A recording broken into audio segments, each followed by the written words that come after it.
महापुरुष भोजन की बात कर रहे, भगवान कर युक्ताहार विहार से, तो आधा पेट भोजन गिन लो आप, अपनी रोटी और सब्जी और सब। ऐसे नहीं कि रोटी में तो गिन के चल रहा है लेकिन और अगले पदार्थ जो हैं वो नहीं। कमी नहीं है हमारे भगवान के दरबार में, और न संसार में पदार्थों की कमी है, लेकिन तुम में कमी हो जाएगी, तुम्हारा जीवन भजन विहीन हो जाएगा। मेरी प्रार्थना मान लो प्यारे, अगर जैसा आदेश हो रहा है ऐसा भोजन, तो भजन का नशा बढ़ने लगेगा। आप देखो तो अपने लोगों को तो जीवन का अनुभव यही रहा है। अगर आप ऐसे ही, तो कैसे भजन हो पाएगा? क्योंकि आपको तो अनुभव है नहीं कि इसका क्या प्रभाव पड़ रहा है। आप हंस खेल कर बात करके समय पार कर रहे हैं, इसलिए अगर आप अंतर्मुख हो तो एक कवल का प्रभाव बता देगा आपके चिंतन में कितना फर्क पड़ गया। आधा पेट ही भोजन करना है। आपके पास जितने भी बैठे हैं, अब तो व्यवस्था है जीवन, आप देखो तो बाल भोग पास हो, आप राजभोग पाओ, आप शयन भोग पाओ, थोड़ा थोड़ा ले लीजिए। भजन करना है, प्राणों का पोषण करना है, भजन करना है। तो आधो उदर अन्न सो भरे, ठीक, आधों में आधा जल और आधा छोड़ दे वायु के लिए। यहां जलवायु से तो मतलब नहीं है, पूरा यहां तक पूरा ऐसा, फिर कहेंगे एसिडिटी बन रही, कब्ज बन रही, भजन होगा। ये बहुत आवश्यक है, इसलिए हम इस विषय की चर्चा कर रहे हैं। आप लोग इस पर ध्यान दीजिए, नहीं दोगे तो आपका भजन नहीं बन पाएगा। और आगे सावधानी के लिए करें, आपको व्यायाम करना है। जैसे भजन के लिए नियम दिया था ना, सबको करना है, दंडवत के लिए नियम दिया था, ऐसे मान लीजिए 10 मिनट कर लीजिए आप व्यायाम, और 2-3 किलोमीटर पैदल चलिए। उपासक का चेहरा अग्नि ज्योतिमय, ज्योतिमय। ऐसा नहीं कि वो सांवला रंग है तो खिल नहीं पा रहा, नहीं, ब्रह्मचर्य और नियम, ऐसे कमल के फूल का जैसा चेहरा हो जाता है, उसका खिल जाता है चेहरा। मुख प्रसन्न तन तेज विराजा, कीन्हिस रामचंद्र कर काजा। आधा अन्न और जो आधा बचा उसमें आधे में जल, 3 लीटर जल प्रत्येक शरीर को चाहिए ही चाहिए। उससे शरीर की गर्मी तेजाब लघु शंका से निकलती है और वो कब्ज तोड़ने में सहायक होता है।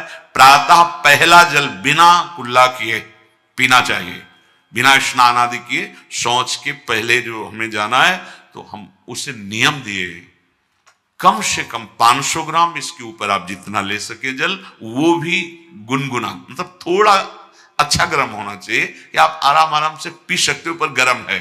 और वज्रासन में बैठ के, अभी देखो कब्ज नष्ट होती है कि नहीं, बहुत जिसकी कब्ज बन रही, रोज शाम के गर्म जल या गर्म दूध से बताया है कि आप 1 चम्मच छोटी हर पिसी हुई, 1 चम्मच ईशब की भूसी महीनों लो, सालों लो, वो आपकी आंतों को परिपक्व करके फिर ऐसे कर देगा कि फिर आपको औषधि नहीं चाहिए। ये बहुत साधक के बचाव पक्ष की औषधि है। नहीं आप जैसे एकदम कोई ऐसा कड़ा चूर्ण लें तो आपके ब्रह्मचर्य पर घात हो जाएगा। ये सब अनुभव की बातें हैं। जल आवश्यक है आपकी स्वस्थता के लिए, और वायु आवश्यक है। आधा अन्न और आधे से आधा जल और आधा खाली जो श्वास के। यहां तो बस सावधानी रखो, ये अन्न बढ़ता चला जाएगा आपका खुराक, आपको पदार्थ और अच्छे अच्छे मिलेंगे, क्योंकि आप भगवत प्राप्ति के मार्ग में चले हो, कोई कमी नहीं रहेगी। ये मत सोचो कि ये बर्बाद हो जाएगा, नहीं, तुम अपने बर्बाद होने को बचाओ। अगर एक दिन तुमने ज्यादा ले लिया, बच गया है तो, लेकिन आप अपने उदर में मत डालो। समझो हमारी बात। बहुत से जीव जंतु हैं, बहुत, आप उतना ही लो जितना आप पा सकते हो। अरु जो परालब्ध शो आवे, ताही को सुख शो बरतावे। भगवत इच्छा से जो आपको मिले, रूखा सूखा, आपकी इच्छा नहीं होनी चाहिए। देखो, इच्छा नहीं है, इच्छा रहित होकर के कुछ भी मिल जाए वो आपको बांध नहीं पाएगा, पक्का। और अगर पकवान आदि मिलता है तो जितना भोजन पाते थे उससे भी आधा कर दीजिए, कभी नुकसान नहीं होगा। लेकिन जितना हम भोजन पाते हैं, जब पकवान आदि मिलते हैं तो उससे डबल कर लेते हैं। बुद्धि है, इसको दबकाओ। कुछ नहीं, उन्हें पूरा जीवन हो गया खाते खाते, बड़ा समस्या। समझो समझो, हम भगवत भजन करने के लिए आए हैं।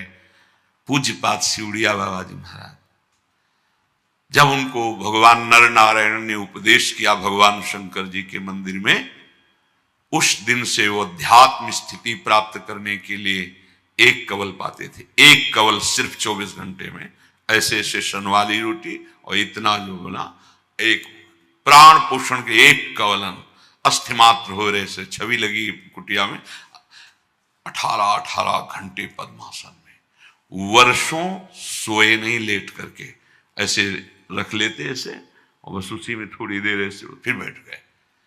मेहनत की इन महापुरुषों ने, शरीर राग, इंद्री राग, भोग राग, इनको विध्वंस कर दिया, तब ऊंचाई पर चढ़े। गंगा किनारे भ्रमण कर रहे थे तो शाम के 4 बजे एक संत के दर्शन होते थे, तो बहुत लोग जा रहे थे, तो साधुजन भी थे। हमने पूछा आप लोग कहाँ जा रहे हैं? बोले वो आधा घंटा के लिए निकलते हैं, बस उनके दर्शन करने जा रहे संत। तो संत दर्शन गए हम। आपको क्या बताएं, शरीर की आप एक एक हड्डी गिन सकते थे, एक एक हड्डी, और चेहरा ऐसा था कि पूछो मत। बस अगर आंख उठा के देख लें, यही इच्छा थी एक बार। इतना सुंदर चेहरा, इतना भारी आकर्षण कि बड़े वृद्ध सन्यासी भी उनके दर्शन करने जाते, और वो 30-32 वर्ष की अवस्था। फिर जो वहां के संत जन थे उनसे उनका रहस्य पूछा कि ऐसी स्थिति कैसे, तो उनका ये अपने हाथ से कभी कुछ नहीं पाते, इनके गुरुदेव देते हैं। वैसे शिष्य गुरु की सेवा करता है, पर इनकी सेवा गुरुदेव करते हैं। कोई मिल नहीं सकता 24 घंटे में, कोई ये बोलते नहीं है, और पालक का केवल जूस लेते हैं जो गुरुदेव देते हैं। तो अस्थि मात्र होए रहे और चेहरे में, और निरंतर मंत्राकार वृत्ति। तो बड़े बड़े वृद्ध संत जन उनके दर्शन करने जाते थे। आप समझो, पूज्य पंडित गया प्रसाद जी महाराज अपने ब्रज में चलते फिरते गिरिराज जी कहे जाते थे। अल्पाहार, निरंतर भजन। सदगुरुदेव भगवान कहते हैं, एक बार जब परिक्रमा में गए थे, कि देखो देखो वैराग्य प्रधान भजन कैसी उन्नति प्रदान करता है। वैराग्य रहित जीवन में विषयानंद लेते हुए भगवदानंद नहीं मिलता। विषयानंद त्यागी को भी भजन का अनुराग और दिव्यताएं आती हैं। तो जो आपको प्रारब्ध से मिले उसमें बुद्धि रखनी। स्वादिष्ट और पकवान पदार्थ ही केवल अगर है हमारे भोजन में, तो जितना भोजन पाते हैं उससे आधा पाएंगे, और एक बार उपवास करेंगे, दूसरे टाइम पच जाएगा। आप लोग सावधान रहिए। बहुते को उद्यम परिहरे, निर्भर ठोर बसेरो करे। उपासक की वास स्थान ऐसा होना चाहिए कि जिससे पहले तो जिससे जंगलों में सर्प बीची उतनी क्षमता अब नहीं, तो आपके तो बहुत सुंदर व्यवस्था है। निर्भय स्थान, दरवाजा बंद कर लिया, कोई बात नहीं करेगा। अब यहां तो नहीं कि सांप बीछी और मच्छर। अपने लोग जब गंगा किनारे भजन के लिए बैठते लो 4 बजे, तो सैकड़ों ऐसे मच्छर मोटे मोटे, क्योंकि गंगा जी का किनारा और लता पता ऐसा कि दिन में देखो तो ऐसे छोटे छोटे दाग बन जाते थे। भजन ऐसी थोड़ी चीज है कि सुविधा से होता है, कुछ नहीं। जितनी सुविधाओं के भोक्ता बनोगे उतना ही अंतः स्थिति में तुम कमजोर होते चले जाओगे। सत्य कहते हैं, हृदय की बात कहते हैं। ये जो कुछ सुविधाएं हैं तो जबरदस्ती डॉक्टरों के कथनानुसार जीवन में कभी एसी का प्रयोग नहीं। ये सब असुविधा जो भगवान की कृपा से मिली, तो इन सुविधाओं को स्वीकार। ये सुविधाएं हमारे सौभाग्य थोड़ी है, ये सुविधाएं में सुख देने वाली। क्या समझते हो? नंगे पैर पुराने वस्त्र पहन करके चलने में जो हमारे गर्व मिलता था, वो ये गर्व थोड़ी है। ये पहन लिया, वो पहन लिया।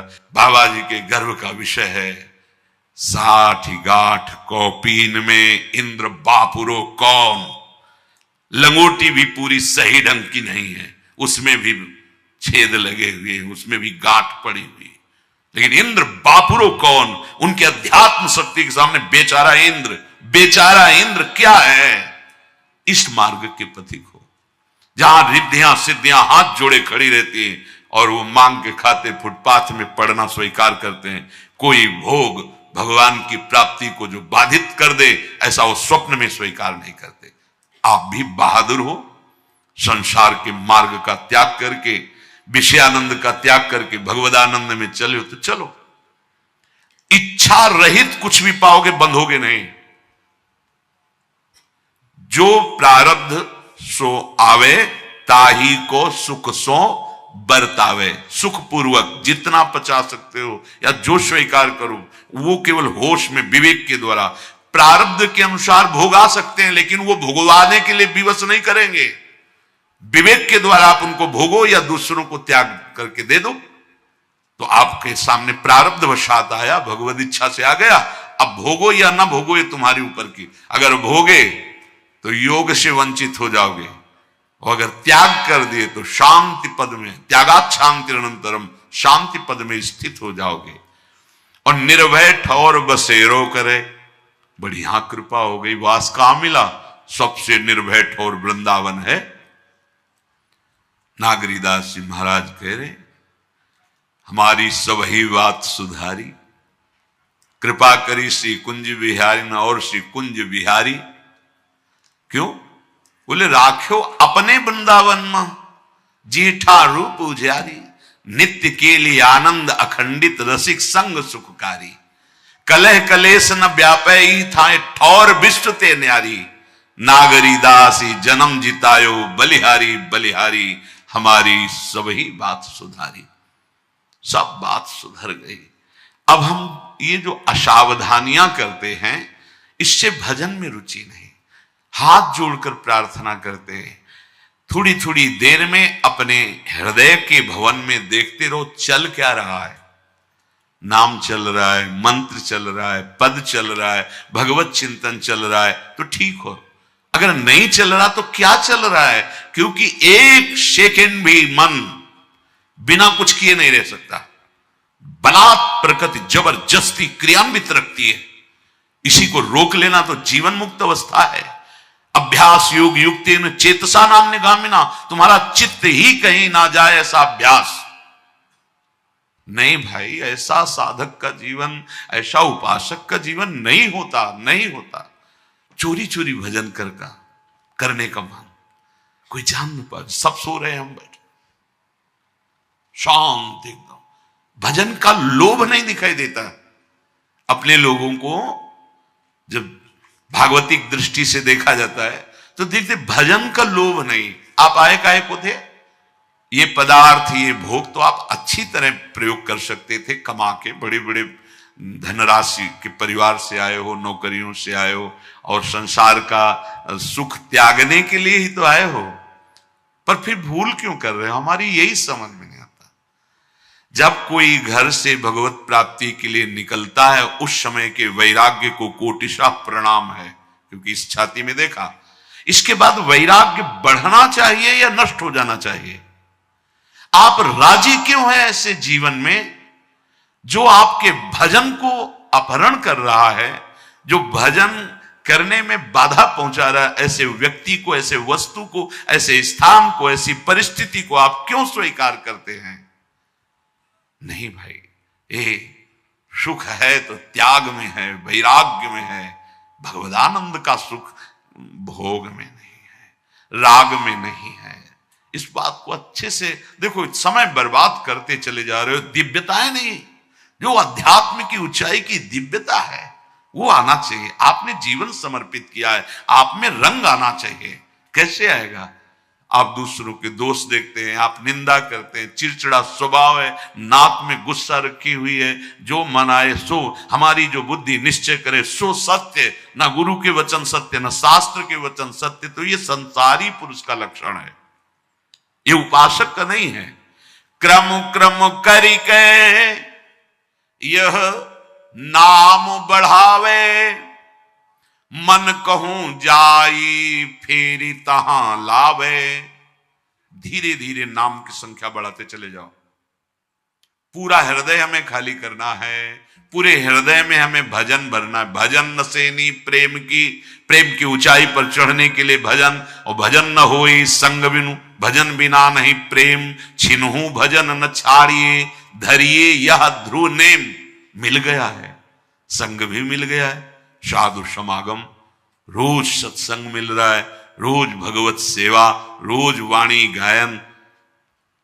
अगर आप सावधानी से नहीं चलेंगे तो हमको, हमारा कल्याण तो हो गया, इस पे हम नहीं संशय करते, पर हमें वर्तमान में आनंद नहीं आएगा। वर्तमान में भगवद आनंद की अनुभूति ना होने के कारण हम अंदर से जलेंगे, ईर्ष्या द्वेष में फंस जाएंगे और भोगों में फंस जाएंगे। वैराग्य में जो सुख है वो भोगी, चाहे वो किसी भी पद में कितना भी बड़ा वैभव, स्वप्न में भी नहीं जान सकता। और जो अनुराग में सुख है वो वैरागी भी स्वप्न में नहीं जान सकता। इसीलिए वैराग्य से ही अनुराग की यात्रा है, पर वैराग्य ही पूर्ण नहीं, पूर्ण अनुराग है। वैराग्य यात्रा है, अभी तो यात्रा में ही नहीं, राग पूर्वक विषयों का सेवन। राग ना हो ना, राग विजयी हो, कोई भी भोग उसे परास्त नहीं कर। विषयान ग्रहणन तो मुंचन हुआ, कोई फर्क, पर वो सिद्ध स्थिति होती। जैसे ढेर सारे पुआ पकोड़े खीर सब ब्रजवासी गोपियां लेकर के यमुना पार दुर्वासा जी को पवाते गए। बोले यमुना पार अब कैसे जाएं? बोले आई कैसे थे? बोले भगवान ने कहा था यदि मैं अखंड ब्रह्मचारी हूं तो यमुना जी मार्ग दे दे। हाँ, जाके यमुना जी से कह दो कि दुर्वासा ने जीवन में यदि दूब रस के सिवा जबान में कुछ रखा नहीं तो मार्ग दे दो। गोपियों का कितना झूठा बाबा जी है, ब्रजवासी गोपी कि सब गोपी जन लाई थी मनो पुआ पकौड़ी खीर पुआ पा गया, और कह रहा जबान में नहीं रखा। गई कि अब प्रभु से कहेंगे कि जैसे कहा था ना कि हमारे गुरु जी आए हैं, जैसे चेला वैसे गुरु मिले, धन्य है आप गुरु चेला। जाकर वो अंदर से यमुना जी के पास गई, कहा तो मार्ग दे दिया यमुना जी ने। उनको लगा कि सत्य है यमुना रसरानी, अगर मिथ्या होता तो मार्ग न देती। तो भगवान से जाके पूछा कि वो हमने पवाया उनको खीर पुआ सब, आंखों से देखा, खूब स्वाद ले लेके पा रहे थे, पर उन्होंने क्यों कहा, झूठ क्यों बोले कि पूरे जीवन में यदि दुर्वासा ने जबान में दूब रस के सिवा कुछ रखा ही नहीं। अगर वो झूठ बोलते तो यमुना जी मार्ग क्यों देती? प्रभु मुझे बड़ा संशय हो रहा है, और आपने कहा कि आप अखंड ब्रह्मचारी, तो प्रभु ब्रह्मचर्य का तो एक और सावधानी की स्पर्श का भी निषेध है।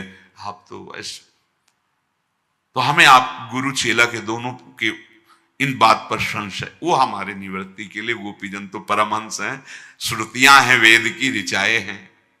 प्रभु ने बता जो अहम शून्य भगवदाकार वृत्ति में स्थित महापुरुष है, तो जो महाप्रभु हरिवंश चंद्र जो कह रहे हैं अब वेद उनके ऊपर शासन नहीं कर सकता, इसलिए कर्माण श्रुति बोधिता नितराम कुर्वन्तु कुर्वन्तु मा, वो वेद के शासन के अनुसार कार्य करें, उनकी इच्छा की बात, और ना करें तो कोई शासन नहीं उनके, क्योंकि काम हो गया है। जैसे नौका पार समुद्र के लिए जल के लिए होती, पार हो गए, नदी पार हो गए, तो अब नौका सर पे लेके थोड़ी कोई चलता है, छोड़ दिया। तो वेदातीत स्थिति को जो प्राप्त हो गए, त्रिगुणातीत स्थिति को, तो उनका दुर्वासा जी इच्छा सहित कुछ नहीं पाए, पवा दिया।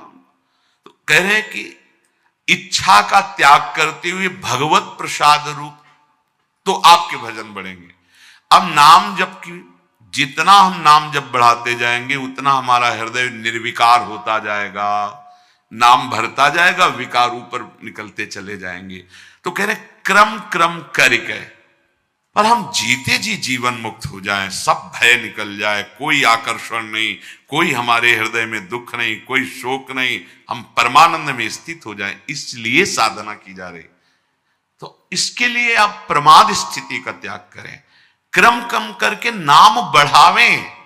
आपका आंतरिक ध्यान नाम में है कि नहीं? कई बार सबसे प्रार्थना की, शरीर से सेवा कर रहे हो और मन से यदि संसार और विषयों का चिंतन कर रहे हो, मान लो हमारी बात। इसीलिए कहा जाता है बार बार के अंतर के चिंतन को देखो, सावधान, अंदर के चिंतन को देखो, अंदर का चिंतन संभालो।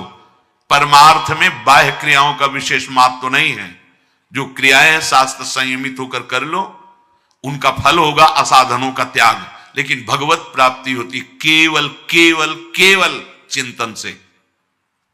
अनन्य चेता सततम यो माम स्मृति नित्यशः तस्याहम सुलभा पार्थ।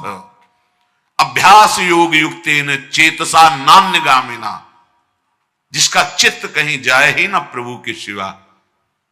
ये बाहरी सेवाएं भजन में गाढ़ अवस्था लाने के लिए बहुत सहयोगी है, लेकिन ये ऐसी हो जाएंगी यदि अंदर का चिंतन ठीक नहीं चल रहा।